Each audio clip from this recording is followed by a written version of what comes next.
प्रभु का वचन, प्रभु को आदर देते हुए हम अपने स्थानों में खड़े हो जाएंगे और आज का वचन हम पढ़ेंगे। मैं चाहूंगा कि आप मेरे साथ निकालिए मत्ती रचित सुसमाचार उसका 8 अध्याय 1 पद से लेकर के 4 पद तक के हम पढ़ेंगे। मत्ती रचित सुसमाचार 8 अध्याय पहली आयत से लेकर के 4थी आयत तक के। इस तरह से लिखा है, जब वह उस पहाड़ से उतरा तो एक बड़ी भीड़ उसके पीछे हो गई, और देखो एक कोढ़ी ने पास आकर उसे प्रणाम किया और कहा, हे प्रभु, यदि तू चाहे तो मुझे शुद्ध कर सकता है।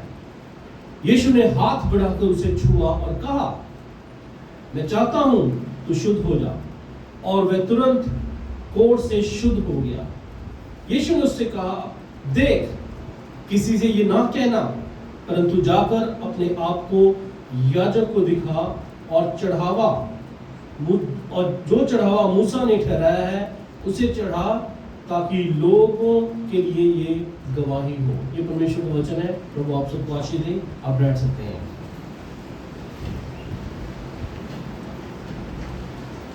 कहते हैं कि जो हमारे काम है वो हमारे शब्दों से ज्यादा जोर से बोलते हैं, और बेंजामिन फ्रैंकलिन ने इस तरह से कहा, कहते हैं well done is better than well said. जो वेल डन है, अच्छा काम किया हुआ है, वो उससे बेहतर है ये कहने इसके कि बहुत अच्छा बोला आपने। आज की सुबह जो मैं आपका ध्यान लेके जाना चाहता हूँ, एक ऐसी कहानी की और लेके जाना चाहता हूँ जो बोलती है, it's an example of action speaking louder than words. जो हमारे काम है वो हमारे शब्दों से ज्यादा बढ़ करके बोलते हैं। और आज का जो उपदेश हमने पढ़ा, जिसको जो आयतें हमने पढ़ी, उसके लिए जो मैंने शीर्षक आज के संदेश का दिया है, that is Jesus is willing. Are we? प्रभु यीशु मसीह तो चाहते हैं, क्या हम चाहते हैं? अभी हमने पढ़ा मत्ती रचित सुसमाचार 8 अध्याय उसकी 1 से 4 में। इससे पहले कि वचन की गहराइयों में हम चले जाएं, मैं इसकी थोड़ी सी स्ट्रक्चर की बैकग्राउंड आपसे डिस्कस करना चाहता हूं। जब हम एक्शंस के बारे में या फिर वर्ड्स के बारे में बात करते हैं, लेट्स बिफोर डू दैट हम सुसमाचार के बारे में बात करते हैं। बाइबल में हमारे पास कितने सुसमाचार हैं? 4 गॉस्पेल्स, 4 सुसमाचार हैं।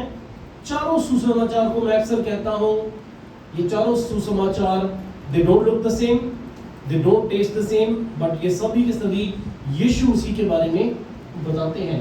कई बार आप जब बाइबल को पढ़ते हैं, हम कई बार कंफ्यूज हो जाते हैं, बाइबल में 4 सुसमाचार क्यों है? चारों एक ही कहानी को तो बता रहे हैं। चारों बता रहे हैं यीशु मसीह आए, यीशु मसीह ने किस तरह से अपने somebody needs to see outside. चारों सुसमाचार ये बताते हैं कि क्या प्रभु यीशु मसीह ने किया। प्रभु यीशु मसीह के कामों के बारे में बताते हैं। ऐसे कि ये चारों दिखते एक जैसे हैं, दिखते भी एक जैसे नहीं है, वो टेस्ट भी एक जैसे नहीं करते, लेकिन सभी में एक ही कहानियां हैं। जो मत्ती रचित सुसमाचार हम पढ़ते हैं, मत्ती रचित सुसमाचार में हम जो पाते हैं ये है कि मत्ती प्रभु यीशु मसीह के जीवन के बारे में कैसे विवरण करता है। जब मत्ती रचित सुसमाचार को हम पढ़ते हैं, मैं आई एम स्टडीइंग में काफी टाइम से इसका अध्ययन करता हूँ, मैं देखता हूँ कि प्रभु यीशु मसीह लगातार यात्राओं पे आए हैं।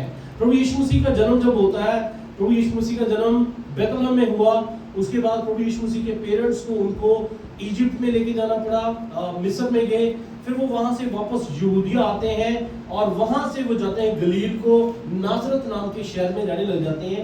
ये हम 2 अध्याय में पाते हैं। फिर जब हम थोड़ा आगे पढ़ते हैं, फिर हमें पता चलता है कि प्रभु यीशु मसीह ट्रैवल करके अपने पेरेंट्स के साथ वो सेटल हो जाते हैं कफरनहूम नाम की जगह में। वहां पे जाके वो लोग सेवा अपना काम करते हैं। प्रभु यीशु मसीह बपतिस्मा लेते हैं, यूहन्ना बपतिस्मा देने वाले का आता है। फिर प्रभु यीशु मसीह की परीक्षा के बारे में बताया जाता है, और प्रभु यीशु मसीह कफरनहूम में सेवकाई करते हैं। और जब हम अपनी बाइबल की किताब को पढ़ते हैं, 5वें अध्याय को खास करके पढ़ते हैं, 5वें अध्याय में एक बहुत ही ज्यादा फेमस सर्मन है जिसको सर्मन ऑन माउंट कहते हैं। 5 अध्याय से लेकर के 7 अध्याय तक के हमें ये पता चलता है कि प्रभु यीशु मसीह लोगों को प्रचार कर रहे हैं। और ये सर्मन जो पहाड़ी है वो अराउंड कफरनहूम के आसपास का छोटा कोई इलाका है जहां से बैठ करके प्रभु यीशु मसीह ने बताया। लेकिन जब आप और मैं इस पत्री को इस गॉस्पेल को जब पढ़ते हैं, खास करके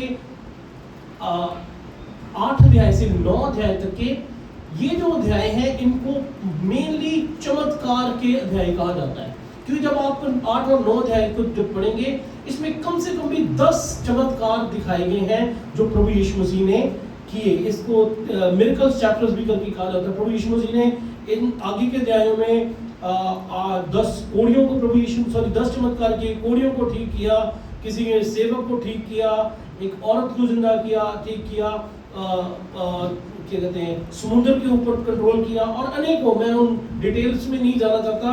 बट देन ये जो चमत्कार है ये प्रभु यीशु मसीह की सामर्थ्य को दिखाते हैं। हालेलुया।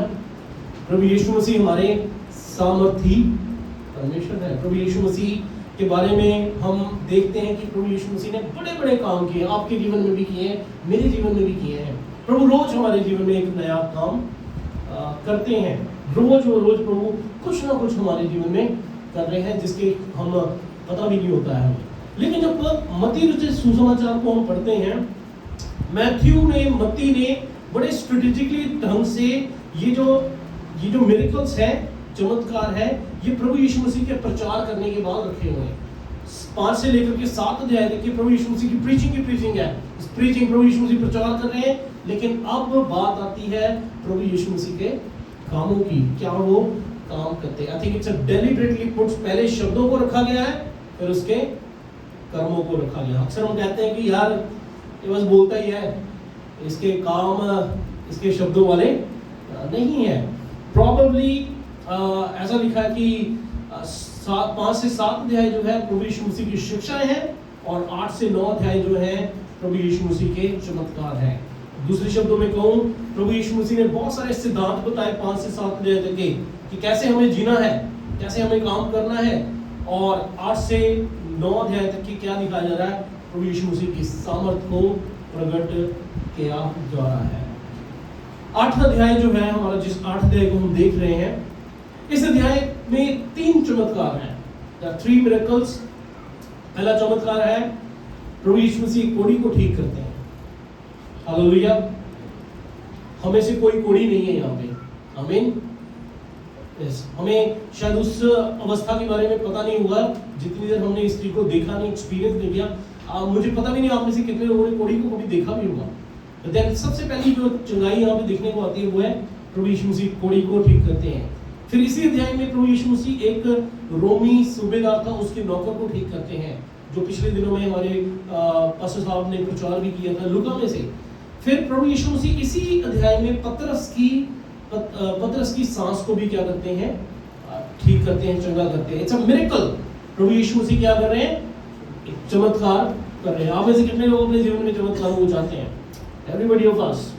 हर रोज हम चाहते हैं कि वाह कुछ ना कुछ हमारे लिए चमत्कार हो जाए। चमत्कार यस हमारे जीवन में होते हैं। चमत्कार हमें प्रभु के अगुवाई करते हैं। जैसे कि इस एक ही अध्याय में यहाँ पे 3 चमत्कार बताए गए हैं। मैं इसके बारे में एक जनरल विचार देना चाहता हूँ। ये जो 3 चमत्कार है, there are 4 important keys to that. Number 1 is ये जो चमत्कार प्रभु यीशु मसीह यहाँ पे कर रहे हैं, ये ह्यूमंस की बड़ी बेसिक नीड को पूरा कर रहे हैं। प्रभु यीशु मसीह कर क्या रहे हैं, जो ह्यूमन सबसे जो एक इंसान को जो सबसे लोएस्ट नीड है वो प्रॉब्ली फिजिकल है। फिजिकल नीड हर एक व्यक्ति की कोई शारीरिक नीड है। प्रभु यीशु मसीह उस शारीरिक जरूरत को इन 3 चमत्कारों में कर रहे हैं। शरीर लोगों को ठीक कर रहे हैं प्रभु यीशु मसीह। दूसरी चीज जो प्रभु यीशु मसीह यहाँ पे कर रहे हैं वो ये है कि ये जो लोग हैं, तीनों ने क्या किया, तीनों चमत्कारों में एक कॉमन सी बात जो हमें देखने को मिलती है वो ये है कि इन तीनों चमत्कारों में ये लोग प्रभु से विनती करते हैं, प्रभु से आकर के कहते हैं। ये कोढ़ी आकर के प्रभु यीशु मसीह से कहता है, वो जो रोमी सूबेदार था वो भी एक संदेशा भेजता है, और जो पतरस की मदर इन लॉ के बारे में लिखा है, मत्ती में इसका नहीं है लेकिन लूका में इसके बारे में जिक्र किया हुआ है कि लोगों ने कहा कि ओके आप चलिए जाकर के पतरस की मदर इन लॉ को आप क्या करिए, ठीक करिए। और प्रभु यीशु मसीह क्या करते हैं, यहाँ पे लोगों की जरूरत को पूरा करते हैं। कैसे पूरा करते हैं, उनको चंगाई दे करके। तीसरी जो इंटरेस्टिंग बात है, यहाँ पे प्रभु यीशु मसीह इन तीनों चीजों जगहों में प्रभु अपनी मर्जी से, अपनी इच्छा से काम करते हैं। प्रभु अपनी मर्जी से, प्रभु यीशु मसीह बहुत ही ज्यादा कंपैशनेट है, सिंपैथेटिक। हम यीशु मसीह के बारे में जानते हैं, प्रभु यीशु मसीह स्वर्ग मतलब सर्वशक्तिमान परमेश्वर, वो सब कुछ जानने वाले परमेश्वर है, उनको हमें कुछ बताने की जरूरत नहीं है। And he does on his own will. कई बार हम बैठ जाते हैं प्रभु के सामने कि प्रभु मेरे लिए ये कर दो, वो कर दो। नहीं होता, क्योंकि परमेश्वर को पता है कि कब क्या करना है। मेरी बेटी मेरे से बहुत सारी चीजें मांगती रहती है, बहुत सारी चीजें मैं उसको दे भी देता हूँ, बहुत सारी चीजों के लिए मैं उसको एकदम पकड़ के रखता हूँ कि भाई भूल जाती है ये चीज भी तेरे लिए है, because I am a father. मैं उसको बेटर सोचता हूँ। एंड आई एम श्योर कि हम जितने भी पेरेंट्स हैं यहाँ पे, इन तीनों चमत्कारों में एक कॉमन जो चीज है, प्रभु यीशु मसीह क्या करते हैं, अपनी इच्छा के अनुसार, अपनी इच्छा के अनुसार लोगों को क्या करते हैं, ठीक करते हैं। जैसे कि प्रभु यीशु मसीह ने इस कोढ़ी के बारे में कहा था, कहते मैं तुझे ठीक करूंगा। और जब सूबेदार ने रिक्वेस्ट भेजी थी तो प्रभु यीशु मसीह कहते चलो मैं चलता हूँ। जब पतरस की मदर इन लॉ के बारे में बात हो रही है तो प्रभु यीशु मसीह गए, जाके खुद से उन्होंने लोगों को ठीक किया। और जो चौथी चीज जो इन चमत्कारों में हम देखते हैं वो ये है कि प्रभु यीशु मसीह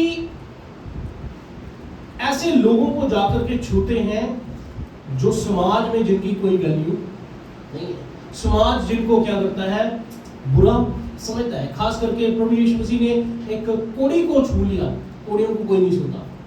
प्रभु यीशु मसीह ने एक अन्य जाति व्यक्ति को छू लिया। यहूदी लोग बहुत ज्यादा बहुत स्ट्रिक्ट थे अपनी कुछ बातों में, वो अन्य जातियों के साथ कोई मिंगल नहीं करते थे। यहाँ पे प्रभु यीशु मसीह ने एक अन्य जाति व्यक्ति के सेवक को ठीक किया, और प्रभु यीशु मसीह ने एक औरत को भी क्या किया, ठीक किया।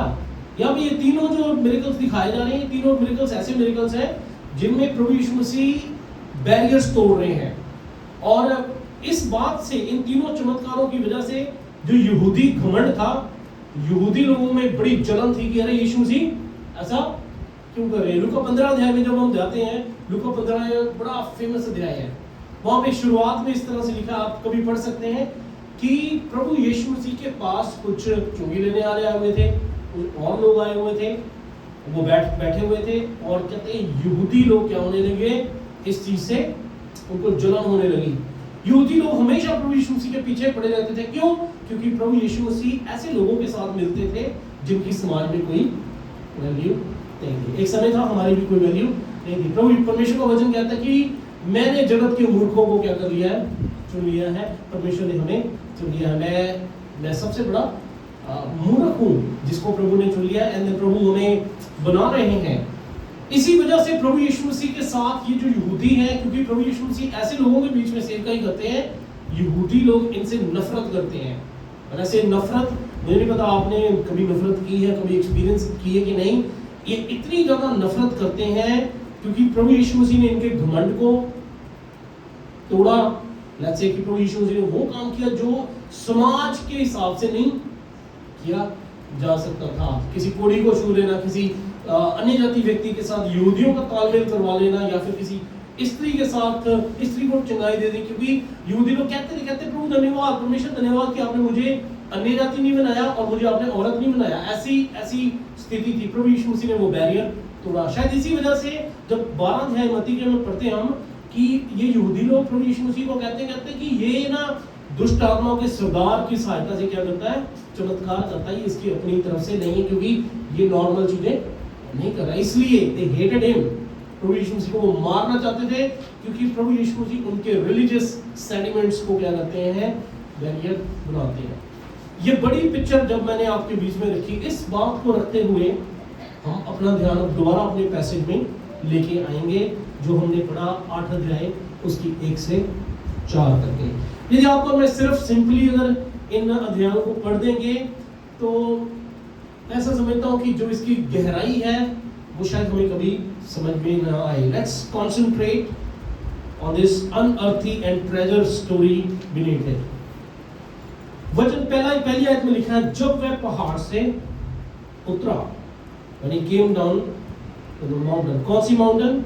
वो माउंटेन, वो पहाड़ जहां पे प्रभु यीशु मसीह अब प्रचार करते आ रहे हैं। प्रभु यीशु मसीह ने जबरदस्त प्रचार किए हैं।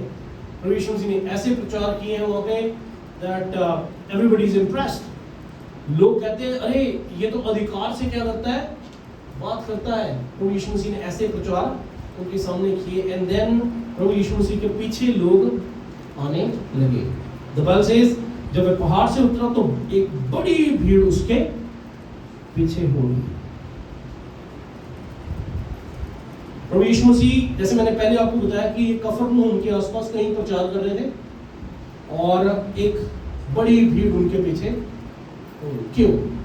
व्हाई? रीजन। इसलिए नहीं कि वो उनसे प्यार करते थे, इसलिए भी नहीं कि वो बड़ा अच्छा समझते थे प्रभु यीशु मसीह को कि wow what a wonderful man he is, और ना ही इसलिए कि वो उनके ऊपर विश्वास करते थे। सब लोग उनके पीछे आ गए हैं। It was because वो जानना चाहते कि वो प्रॉब्लली देखना चाहते थे कि अब ये इन्होंने इतने अच्छे अच्छे वचन प्रचार कर दिए, अब जरा हम देखें ये कर क्या रहे हैं। हमारे समाज में मीडिया है, राइट? मैं किसी के बारे में नहीं बोलूँगा, आपको इंसिडेंट्स याद आ जाएंगे। हमारा मीडिया बहुत ट्रिकी मीडिया है। हमारा मीडिया, अगर किसी ने कोई चीज़ बोली है वो पीछे जाएंगे, इन्वेस्टिगेट करेंगे कि हाँ भाई सच्चाई कितनी है, and it's good I think. इसी तरह से प्रभु यीशु मसीह के ये पीछे चले हैं, प्रॉब्ली टू सी कि प्रभु यीशु मसीह अब क्या करते हैं। एंड इतना लंबा वचन प्रचार प्रभु यीशु मसीह का उन्होंने 5 अध्याय से लेकर के 7 अध्याय तक के जो प्रचार है वो सुनने के बाद अब वो देखना चाहते हैं कि प्रभु यीशु मसीह क्या करते हैं। And then an unexpected thing, an unusual thing happens in verse 2। 2 आयत में एक बड़ी ही अचंभित बात होती है। लिखा है और देखो, बाइबल में कभी जब भी ऐसे टर्म्स आते हैं, देखो, देयर अटेंशन वर्ड्स, आपका ध्यान कहीं लिया जाता है। वचन यहाँ में लिखा है कि देखो, इट्स अ विविड पिक्चर, ऐसी पिक्चर है, एक अनएक्सपेक्टेड चीज हो गई। अभी एक्चुअली जब मैंने आपसे कहा था ना जरा प्लीज बाहर देखिए, एक कुत्ता आ गया था अंदर, इसलिए मैंने कहा था यार प्लीज देखिए, ठीक है। आई वांटेड, मैं अटेंशन लेके जाना चाहता था इस चीज की, आप ध्यान दें। तो व्हाट हैपेंस इज, प्रभु यीशु मसीह यहाँ पे कहते हैं देखो क्या हो रहा है। यहाँ पे लिखा कि एक कोढ़ी ने पास आकर उसे प्रणाम किया। हालेलुया, इसलिए हालेलुया नहीं बोला, हालेलुया। क्या आप सुन रहे हैं? Yes, alright. ये कोढ़ी आता है, लिखा है कि कोढ़ी आया। यूजुअली उस समाज में या फिर हमारे समाज में देख लीजिए, हम कोढ़ियों को नहीं देखते हैं। देखा आपने से किसी ने कोढ़ी को? शायद किसी ने देखा, किसी शेल्टर हाउस में जाकर देखा होगा, not in the public spheres. हमारे यहाँ पे आपने कभी कोढ़ी नहीं देखे होंगे, लेकिन यहाँ लिखा कहते हैं कि कोढ़ी आया। कोढ़ी नहीं आते, कोढ़ी नहीं आ ही सकते हैं, आ ही नहीं सकते हैं, लेकिन ये आया। उस जब ये प्रभु यीशु मसीह आ रहे थे या फिर जो भी काम हो रहा था, वहां पे कोढ़ी नहीं आ सकते थे, लेकिन ये आया। इसने प्रभु यीशु मसीह को अप्रोच किया। कोढ़ी कौन होते थे? कोढ़ी वो लोग होते थे जिनका समाज धिक्कार करता है, समाज जिनको पसंद नहीं करता है। क्यों? क्योंकि ये एक ऐसी बीमारी थी जो इंसान ठीक नहीं कर सकते हैं।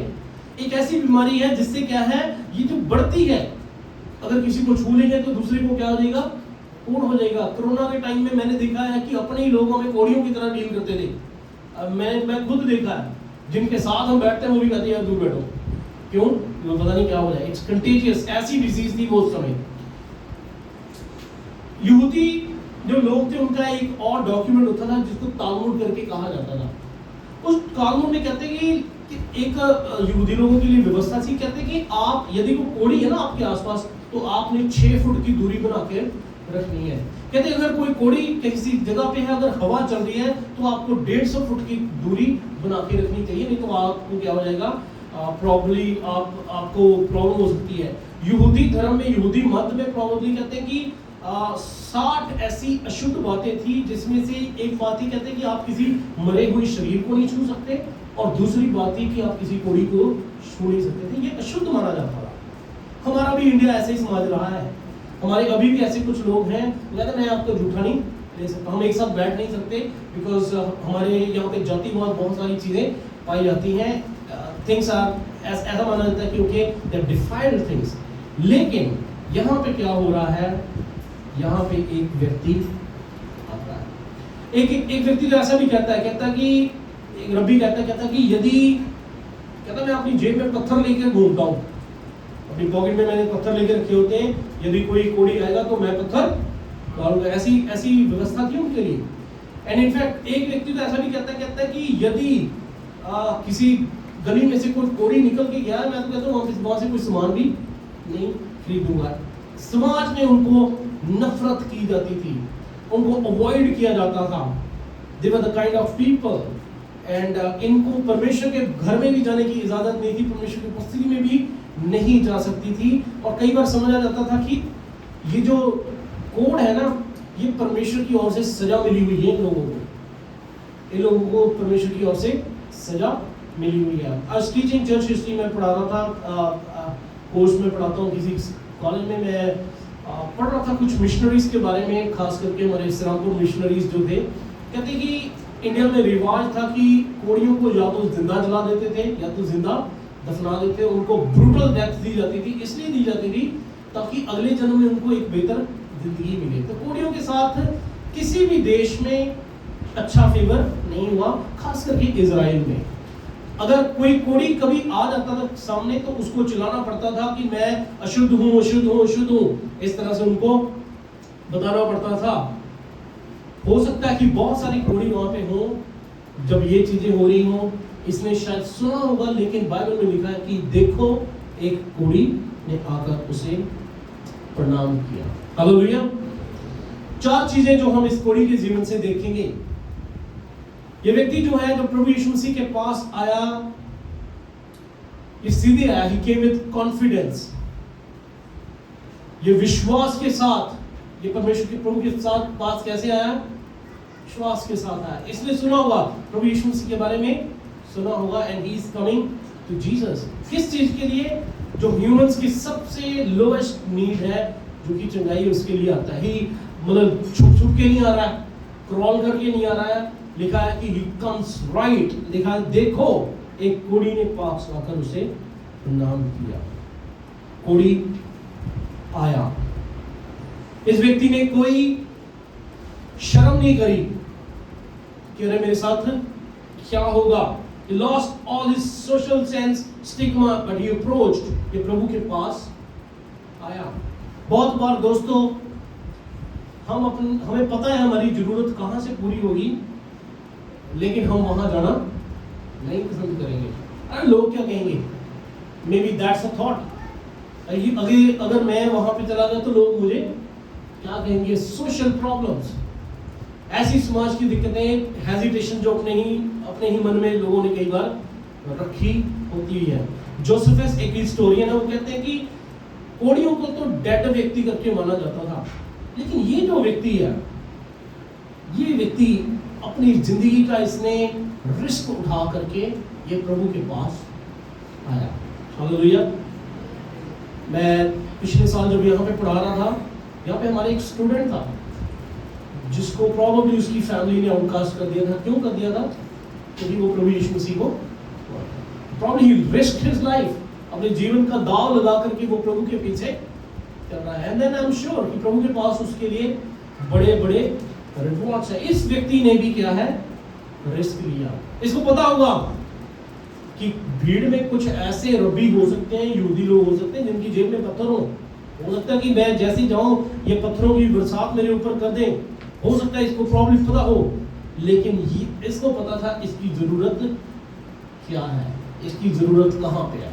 वचन में कहता है trust in the Lord with all your heart, lean on your own understanding, in all your ways acknowledge him for he shall make your path straight. Proverbs chapter 3 verses 5 I suppose. हम क्या करते हैं? हमें पता हमें कहां जाना है, लेकिन हम दुनिया की वजह से नहीं करते। हमें पता है हमें क्या करना चाहिए, कैसे हमें प्रभु का प्रचार करना है, क्या हमें प्रभु के लिए करना है, हमें सब पता है, लेकिन हम करना नहीं चाहेंगे। क्यों? क्योंकि हम डरते हैं यार कौन क्या सोचेगा, क्या होगा क्या नहीं होगा। But this guy he didn't. कई बार हम अपनी रेपुटेशन, अपने सम्मान, इन सारी चीजों के बारे में सोचते रहते हैं, but we don't come to God। लेकिन मैं आपको बताता हूँ दोस्तों, हम जो मसीह में विश्वासी हैं, जो नहीं भी हैं, जो प्रभु के पास आए हैं, हमारे लिए वचन लिखा है, वचन में लिखा है कि there is only one way, एक ही रास्ता है, वो है हमारे यीशु मसीह। आज आपको और मुझे सोचने की जरूरत है कि हम प्रभु के पास कैसे आते हैं। कई बार हम आराधना नहीं करते हैं इस बात को सोच करके, अरे यार मेरे साथ वाला क्या सोचेगा, हमारे साथ वाला क्या व्यक्ति करेगा। हमारे सिंगर्स जब यहाँ पे खड़े होते हैं, नहीं यार आप हाथ उठाइए, प्रभु की आराधना करिए, ऑल दैट सारी चीजें हम सुनते हैं, लेकिन हम नहीं करते। अरे यार कौन कैसे सोचेगा, ये हमारी विचारधारा रहेगी। How do you come to God? ये व्यक्ति कैसे आया स्ट्रेट, इसको पता था किस जरूरत कौन पूरी करेगा, प्रभु पूरे करेंगे। दैट्स हाउ ही केम।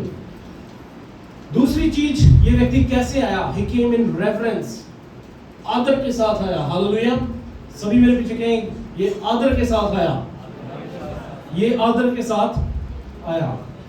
लिखा है, और देखो एक कोढ़ी ने उससे पास आकर उसे प्रणाम किया और कहा, हे प्रभु। ग्रीक में उसका वर्ड लिखा हुआ प्रोबेबली कुरियोस, लॉर्ड। ये कोई आम शब्द नहीं है, कोई आम शब्द नहीं है। इससे पहले कि ये प्रभु के पास जाता, कैसे जा रहा है? प्रभु की आराधना करे। इसने प्रभु से कहा, इसने सीधे आके प्रभु के पास आया। कैसे है?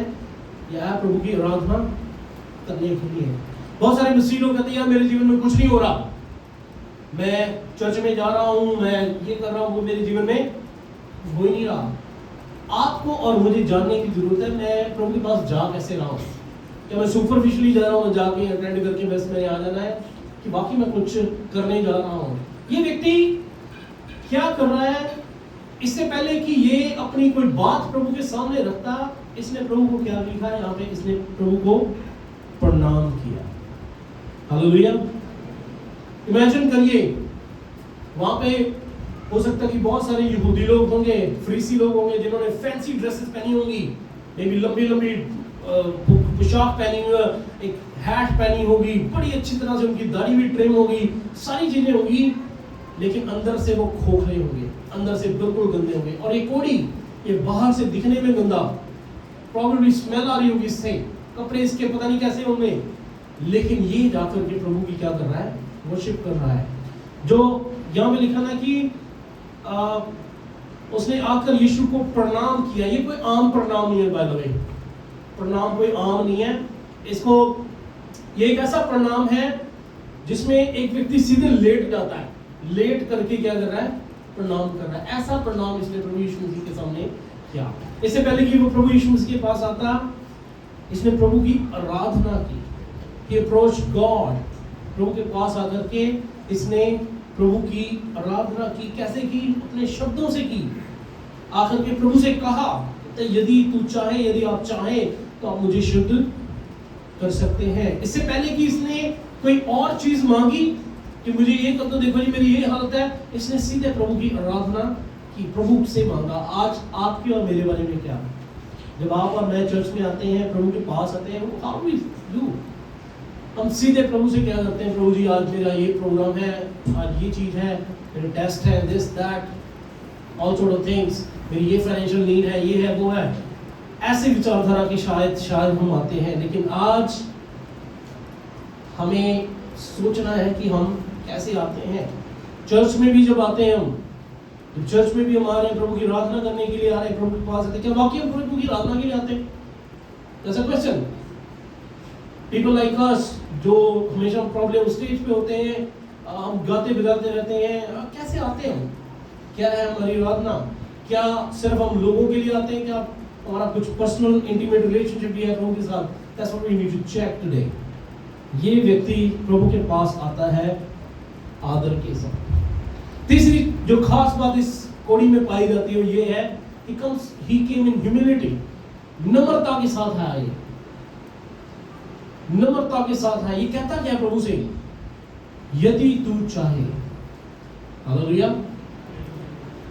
कई बार होता है कि हमें सिखाया जाता है कि हमें हक है, हक से मांगना है जो चीज। I'll say again, मैं एक एग्जांपल दूंगा। मेरी बेटी जो मर्जी मांगती रही, उसके हक हैं। हक से वो मेरे से मांगने की कोशिश करेगी, मांग सकती है, पर उसको वही मिलेगा जो वो डिजर्व करती है। कई बार वो आती है मेरे पास, पापा जी ये टर्मिनोलॉजी, ये टोन होती है, मुझे पता वो किस टोन से बात कर रही है, ये व्यक्ति कैसे आ रहा है, ये दीनता के साथ आ रहा है, ये क्या रहा है प्रभु से। प्रभु से ये नहीं कह रहा प्रभु मुझे ठीक कर दो, देखो मेरी हालत, मैं ऐसा हूं, मेरी ये हालत, इतने सालों से मैं दुनिया मुझसे नफरत कर रही है, देखिए ना। ये आखिर कहता क्या प्रभु से, कहता है यदि तू चाहे, यदि तू, हमें अक्सर सिखाया जाता है कि प्रभु हमारे पिता हैं, हमें उनसे मांगना है, वो हमें देंगे, उनको देना ही पड़ेगा, अगर वो नहीं दे रहे तो हमें उपवास करना चाहिए, हमें इस तरह से करना चाहिए, हमें वो करना चाहिए, प्रभु को देना ही पड़ेगा। नो, गॉड, परमेश्वर अपनी इच्छा के अनुसार क्या करते हैं, काम करते हैं। ये व्यक्ति कहता है यदि आप चाहें, इसने नहीं कहा प्रभु यीशु मसीह से कि प्रभु जी अच्छा ये है, ये काम पूरा कर दीजिए ना। इसने कोई कारण भी नहीं बताया कि इसको क्यों चंगाई चाहिए, कोई नहीं कहा देखो प्रभु इतने टाइम से मैं मंदिर नहीं गया हूं, मैं वर्शिप करने नहीं जा पाया हूं, मुझे ठीक करो तब मैं जा पाऊंगा। मैं ऐसे पहले कहता था, I tell you one thing, पहले मैं अपना एक हेयर स्टाइल रखता था स्पाइक्स, ओके। हनी पास जानते हैं कि मैं बहुत ही हेयर स्टाइल करता आया हूँ। एक मेरा हेयर स्टाइल होता था स्पाइक्स, बड़ा मजा आता था उन दिनों में। तो मुझे क्या होता था कि जब मैं बाइक से जा रहा हूँ, घर से मैंने अच्छे से हेयर ड्रायर किए हैं, एकदम जेल जो लगा के सेट करके जा रहे हैं, और चंडीगढ़ का रूल है कि आपको क्या करना पड़ता है, हेलमेट पहनना पड़ेगा, और अगर हेलमेट पहनूंगा मेरे बाल खराब हो जाएंगे। तो मैंने क्या करना, मैंने हेलमेट नहीं पहना, ऐसे ही चले जाना। कई बार अपने ऑफिस के पास जाके हेलमेट पहन लेना, फिर उतार देना, ठीक ही रहेंगे। फिर मैं प्रेयर करता था प्रभु से, प्रभु मुझे कार दे दीजिए, अगर मुझे कार मिल जाएगी तो मेरी ये बालों वाली प्रॉब्लम खत्म हो जाएगी, मुझे कार चाहिए। I start saying that, yes प्रभु ने मुझे कार दी, ठीक है, एक छोड़ के दो दी, लेकिन कई बार रवैया मेरा फिर से वही था। कई बार हम जाते प्रभु आप मेरे लिए ये कर दीजिए, मैं फिर ऐसे कर दूँ। दिस गाय ये ऐसे नहीं है। इसने कहा प्रभु आप यदि चाहें तो आप मेरे लिए ऐसा कर दें। मैंने कंडीशन दी प्रभु को, आप ऐसा कर दें तब मैं क्या करूँगा, हेलमेट पहन के अच्छे से जा पाऊंगा, देखो मुझे प्रॉब्लम होती है दिस एंड दैट। लेकिन ये व्यक्ति जब आता है, इसने कुछ नहीं कहा, इसने अपने हक नहीं कहे, इसने ये नहीं कहा कि मुझे ठीक कर दीजिए, इसने प्रभु के सामने रखा, अपनी बात को रखा, अपनी प्रार्थना को रखा, प्रभु यदि आप चाहें तो आप मुझे क्या कर दीजिए, शुद्ध कर दीजिए। So different from today. जैसे मैंने कहा ना कि हम क्या करते हैं, हक से मांगते हैं, अरे मुझे चंगा कर प्रभु, कर ये कर। I tell you one thing, ऐसा भी नहीं है कि सभी लोग ठीक हो जाएंगे, ठीक हो जाएंगे, फेथ की बात है, यस प्रभु की इच्छा की बात है, प्रभु चाहेंगे तो ठीक हो जाएंगे, प्रभु नहीं चाहेंगे तो वो नहीं होगा, चाहे जितना मर्जी हम जोर लगा लें। इस व्यक्ति की कोई डिमांड नहीं थी सबसे पहले जब वो प्रभु के पास आता है, ये सिर्फ और सिर्फ प्रभु से विनती कर रहा है कि प्रभु मुझे आप ठीक यदि आप चाहें। पहले इस व्यक्ति ने, इससे पहले कि प्रभु से कुछ मांगा, इसने प्रभु की आराधना की, ये प्रभु के सामने झुक गया। शायद इसने सुना होगा प्रभु यीशु मसीह सर्वशक्तिमान परमेश्वर है, वो परमेश्वर का बेटा है, वो आया, आकर के उसने प्रभु के सामने झुक गया। We try to impose our will on God। कई बार आप और मैं जो है, हम अपनी इच्छा को प्रभु के ऊपर क्या करते हैं, थोपते हैं, कहते हैं प्रभु कर, ऐसा आपको करना है। Lord answers me whether yes or no, but you have to do it। हमें ना सुनना पसंद नहीं है, yes हमें ना सुनना। आपने किसी को फोन किया कि आप मुझे 5,000 रुपये दे दो, और सामने से बंदा कह रहे नहीं यार मेरे पास है नहीं, कैसा लगेगा ना, हमें पसंद नहीं। और मुझे पता कि मेरा सर्टेन फ्रेंड रिच है, ठीक है, काफ़ी पैसे हैं इसके पास, लगता है, ठीक है, एज अ रियलिटी में होता नहीं है। मुझे लगता है कि मैं मांगूंगा तो कहेगा ना, हमें ना पसंद नहीं है।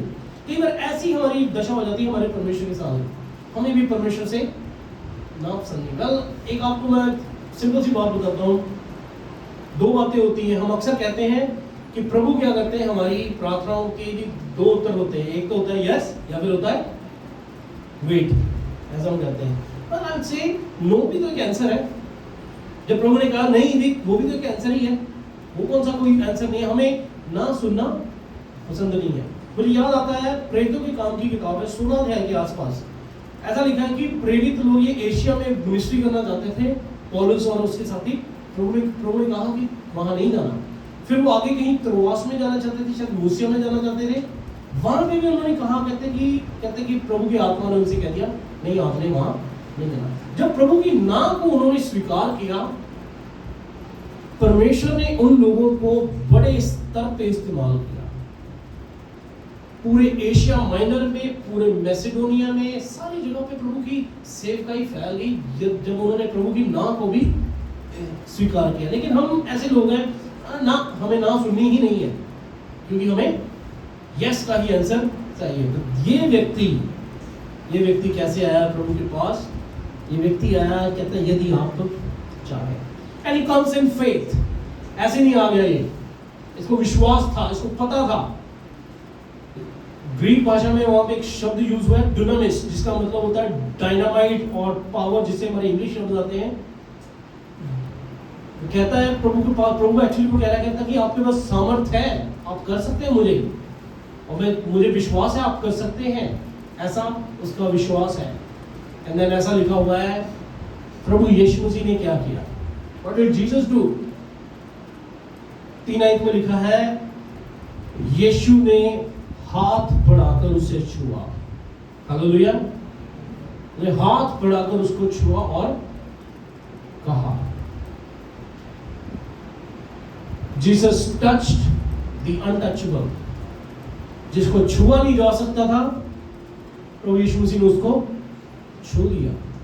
जिसको छूने की मनाही थी, समाज, धर्म, सारी चीजें मना कर रही थी, ऐसा नहीं किया जा सकता, प्रभु यीशु मसीह ने, इससे पहले कि प्रभु यीशु मसीह ने कोई शब्द कहा, वचन में लिखा है 3 में, यीशु ने हाथ बढ़ाकर उससे छुआ और कहा।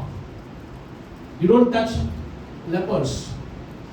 लेवी व्यवस्था में इस तरह से आज्ञा दी थी, कहते कि कोढ़ी को छूना नहीं है। लेवी व्यवस्था 13 अध्याय पाएंगे, डिटेल में बताया जाएगा कि अगर किसी को स्किन डिजीज होगी उसके साथ कैसे डील करना है। इस व्यक्ति के साथ प्रभु यीशु मसीह ने क्या किया? इसे छुआ। अब उधर किसी कोढ़ी की सबसे बड़ी जरूरत क्या हो सकती है? I'll tell you one thing, मैं पिछले दिनों में किसी के घर गया और उनके 2 बच्चे हैं। उनके बच्चे दोनों ऑफिस से आए और उसी टाइम मैं भी वहां पे पहुंच गया। एंड देन वो बच्चे फोन पे लगे और उनकी मम्मी कहती है मैं सारा दिन घर पे ही रहती हूँ, ऐसे मेरे से भी बात करो, आप अभी अपने अपने लग जाओगे। सो मैंने भी उन बच्चों को इनकरेज किया, मैंने कहा नहीं यार, आप अपने मदर्स के साथ क्या करिए, बात करिए। जो अकेलेपन में व्यक्ति है उसको क्या चाहिए? प्रॉब्लम इसको चाहिए कि कोई उससे बात कर ले। जिसकी जरूरत है वो चाहता कि यार काश मेरे साथ ऐसा हो जाए। मेरे पापा बुजुर्ग थे काफ़ी, जब भी मैंने ऑफिस से आना, घर आना, मैं घर जैसे ही आऊँगा आ करके वो चाहेंगे कि मैं उनसे क्या करूँ, बात करूँ। अकेलेपन में लोगों को कोई ना कोई चाहिए। यहाँ पे इस व्यक्ति की सबसे जो बड़ी जरूरत हो सकती है वो क्या है? सिर्फ और सिर्फ कोई उसको छू ले, और प्रभु यीशु मसीह ने ऐसा कर दिया। आपको और मुझे भी शायद प्रभु की जरूरत है, प्रभु की स्पर्श की जरूरत है। प्रभु हमारी जरूरतों को जानते हैं and he meets us in our needs. जो भी हमारी जरूरत है, प्रभु उस इच्छा के अनुसार हमसे मिलते हैं, मिलेंगे। लेकिन हमें प्रभु के पास कैसे जाना है? एक सही अप्रोच के साथ जाना है। There is something about this touch, एक फिजिकल टच की मैं कहूँगा बहुत इंपॉर्टेंस है। बहुत कई बार किसी के साथ कुछ बात ना करो, आप मिलकर बातचीत करो अच्छे से, फाइन, उनको बड़ा अच्छा लगता है। कोई गरीब है, कोई किसी प्रकार की स्थिति में है, उससे आप बात कर लो, उनके लिए वो काफी हो जाएगा। प्रभु यीशु मसीह ने इस व्यक्ति को क्या किया? एक स्पेशल टच दिया। He touched him। प्रभु यीशु मसीह को एक्चुअली छूने की जरूरत भी नहीं थी। बाइबल में हमें बहुत सारे इंसिडेंट्स पता चलते हैं, प्रभु ने कह दिया हो गया। लेकिन इस व्यक्ति की जरूरत क्या थी? इसको स्पर्श की जरूरत थी। और प्रभु ने, आज हो सकता है आप यहाँ पे बैठे हैं, आप किसी को भी प्रभु के स्पर्श की जरूरत है। यदि आप चाहते हैं कि हम प्रभु हमें स्पर्श करें, आपको मुझे करना क्या है, हमें प्रभु के पास सही रीति से आना है। चौथी आयत, प्रभु यीशु मसीह ने इस व्यक्ति को ठीक कर दिया। हालेलुया! क्या बड़ी बात है ये? Yes no? शायद आपको और मुझे इसका अनुभव नहीं होगा। I had a skin disease, मेरे पैर में ना एक बहुत बड़ा एक निशान सा पड़ा हुआ है। मैंने पता नहीं कितने साल उसका ट्रीटमेंट कराया, कितनी ज्यादा खुजली होती रहती, तो खुजली करके मजा बड़ा आता था वो, डिफरेंट ही फील है वो, एंड आई रियली एंजॉयड। लेकिन वो मेरा जख्म ठीक नहीं होता था, वो बढ़ता चला जाता था। और लोग कई बार मेरे से किनारा कर लेते थे, अगर किसी ने देख लिया ना ये स्क्रैच कर रहा हूँ यार, मैं पढ़ा लिखा हूँ, पता चल ही जाता है। पर प्रभु ने मुझे ठीक किया। I don't have a problem, मेरे अभी वो वाली प्रॉब्लम अभी नहीं रही है, वो स्किन डिजीज एक्जिमा भी नहीं रही है, और मुझे पता है कि हाउ डज इट फील। इस व्यक्ति के साथ अभी क्या हो गई है, चंगाई हो गई। 4 आयत में लिखा है, 4 आयत कहती है, यीशु ने उससे कहा, देख, किसी से ना कहना, परंतु जाकर अपने आप को याजक को दिखा, और जो चढ़ावा मूसा ने ठहराया उसे चढ़ा, ताकि लोगों के लिए गवाही हो। This is painful, isn't that? प्रभु यीशु मसीह उसको कहते हैं अभी ठीक कर दिया। एक व्यक्ति की जीवन की समस्या, जीवन भर की समस्या, क्या समस्या है? कोढ़ का रोग। प्रभु यीशु मसीह ने क्या किया? उसको तुरंत उसका कोढ़ क्या हो गया? शुद्ध हो गया। जब प्रभु यीशु मसीह ने उसको छू लिया, एंड देन नाउ प्रभु कहते हैं कि किसी को जाके ना बताना, किसी को भी ना बताना। This is painful. A few days back मुझे रियलाइज हुआ कि मेरा एक क्रेडिट कार्ड है, उसमें 7000 पॉइंट्स थे, और ऐसे मुझे पता नहीं था कि ये 7000 पॉइंट्स बचे हुए मेरे पास। और मैंने क्या किया, अपने घर के लिए 3-4 चीज़ें मंगवा ली। आई ऑर्डर्ड अ मिक्सर, फिर मैंने कुछ बॉटल्स मंगवाई, कुछ घर की चीज़ें मंगवाई। एंड अगर मेरे कोई घर पे आता था, वो मिक्सर पे मैं बताता था, यार ये देखो, ये मुझे पॉइंट्स से मिला है, फ्री में मैंने लिया। मैं इतना खुश था अंदर से कि मेरे साथ कुछ अच्छा हुआ, मैं इसको बताना चाहता हूँ, मैं बता भी रहा हूँ, और मैं चर्च में अभी बता रहा हूँ। जीसस सेड टू हिम, प्रभु यीशु मसीह क्या कह रहे हैं इससे? किसी को बताना नहीं। That's painful. प्रभु यीशु मसीह कहते हैं कि किसी को नहीं बताना, लेकिन जाओ जाके याजक को दिखाओ, और जो मूसा ने तुम्हारे लिए रखा है उसको क्या करो, उसको चढ़ावा चढ़ाओ। क्यों ऐसा प्रभु यीशु मसीह ने कहा? कुछ लोग कहते हैं कि प्रभु यीशु मसीह ने इसलिए ऐसा कहा कि वो नहीं चाहते थे कि लोग सिर्फ और सिर्फ अभी भीड़ क्या हो जाए, उत्तेजित हो जाए, और प्रभु यीशु मसीह को सिर्फ इस तरह से देखें कि प्रभु यीशु मसीह सिर्फ चमत्कार करने वाले परमेश्वर हैं। कुछ कहते हैं कि प्रभु यीशु मसीह शायद हो सकता था कि जब लोग इस चमत्कार के बारे में अगर ये व्यक्ति जा करके लोगों को बताता, हो सकता था कि प्रभु यीशु मसीह को रोम की सरकार के प्रति एक लीडर बना दिया जाता। कुछ ये भी कहते हैं कि ये जो समय था प्रभु की दीनता का समय था, कि प्रभु अपनी सेवकाई करता, क्योंकि प्रभु को जो महिमा मिलनी थी वो बाद में प्रभु को महिमा मिलनी थी। लेकिन मैं ऐसा सोचता हूँ, शायद प्रभु यीशु मसीह चाहते थे कि लोग असल में प्रभु यीशु मसीह को जाने कि वो है कौन है। असल में प्रभु यीशु मसीह को का जो मायना है उनको पता, क्योंकि बहुत सारे विश्वासी हैं, अनेकों सालों से वो चर्च में आते हैं, उनको यीशु मसीह के बारे में पता ही नहीं है। वो सिर्फ यीशु मसीह को कैसे देखते हैं कि यीशु मसीह सिर्फ एक चंगा करने वाला परमेश्वर है, यीशु मसीह सिर्फ क्या है, हमारी गरीबी को मिटाने वाला परमेश्वर है। यीशु मसीह ये सब ना, जो प्रभु यीशु मसीह करने जो ग्रेटेस्ट हमारी नीड है, वो हमारे पाप क्षमा करने के लिए प्रभु ने इस दुनिया में आना पड़ा। प्रभु चाहते हैं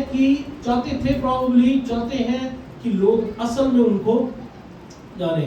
और हुआ क्या इस व्यक्ति के बारे में? मरकुस रचित सुसमाचार में इसके बारे में बताया। कहते हैं कि वो इतना ज्यादा उत्तेजित हो गया कि उसने सब जगह जा करके बता दिया। जब मैं इस कहानी को पढ़ रहा था, मैं was surprised to see the mail कि इस व्यक्ति का नाम भी नहीं लिखा हुआ है। इस व्यक्ति के बारे में कोई नहीं बताया गया कि ये कौन है। इसको इंट्रोड्यूस कैसे किया गया? अभी कोई मुझे कहता यार वो खुजली वाला राजेंद्र, मुझे बड़ा अजीब सा फील होता।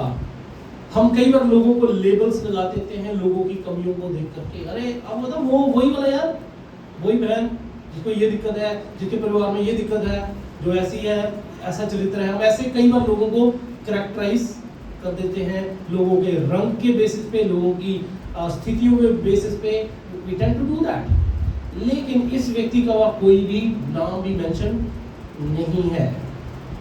I am deeply impressed that this unnamed man with the terrible disease। मैं एक ऐसे व्यक्ति, इस व्यक्ति से बहुत प्रभावित हूँ, क्योंकि ये इस व्यक्ति ने अपनी प्रोएक्टिव स्थिति को क्या किया, रिएक्टिव में बदल दिया। इसको अपनी स्थिति को बदलना आता था, and he knew, और इसने बजाय इसके कि परमेश्वर के ऊपर दोष लगाए, इसने प्रभु पे विश्वास किया कि प्रभु ऐसा कर सकते हैं। बजाय इसके कि ये प्रभु यीशु मसीह की शिकायत करे कि देखो प्रभु मुझे ऐसा क्यों बनाया गया है, मेरे साथी ऐसे हैं, ये वो है, लेकिन ये प्रभु के पास आया कि प्रभु आप जानते हैं कि मेरी मदद करते हैं। आज आप और मैं कोड से नहीं गुजर रहे, आपको और मुझे कोई कोड नहीं हुआ है, लेकिन हम भी अपनी जिंदगी में अनेकों समस्याओं का सामना करते हैं।